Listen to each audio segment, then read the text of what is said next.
Gre bolj za take manjše popravke, bolj lepotne popravke, kot so že kolegi rekli. Treba je začeti od začetka na dnu in si zastaviti cilj.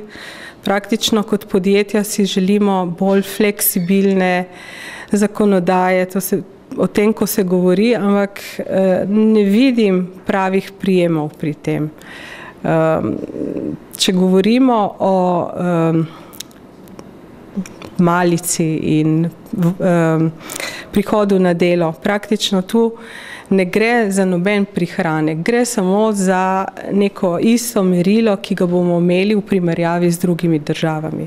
Ko bomo tudi mi rekli, da ne delamo 40 ur, ampak delamo 37 ur, urni delovnik in praktično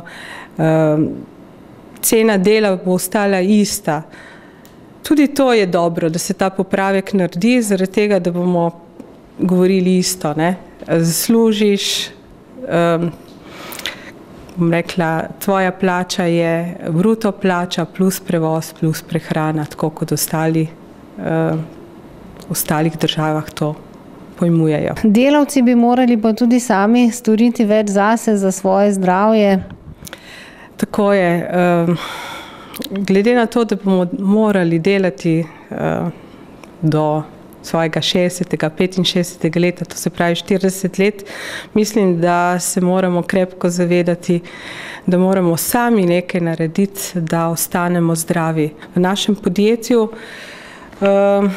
imamo take, bom rekla, dajemo vsakemu zaposlenemu 20 evrov na mesec za rekreacijo, imamo recimo še dodatni odmor, 2x po 10 minut. Kako pa vidite vlogo gospodarske zbornice v teh pogajanjih? Mislim, da je še vedno preblago vse to pogajanje, ne.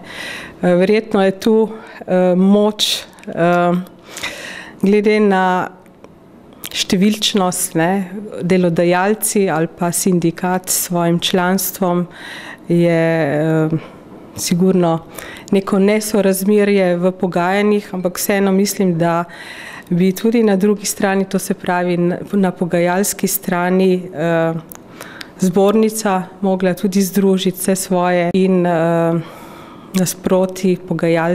nasproti sindikatom. Številčno ne 1:5, ampak neko sorazmerje v pogajanjih biti na ta način.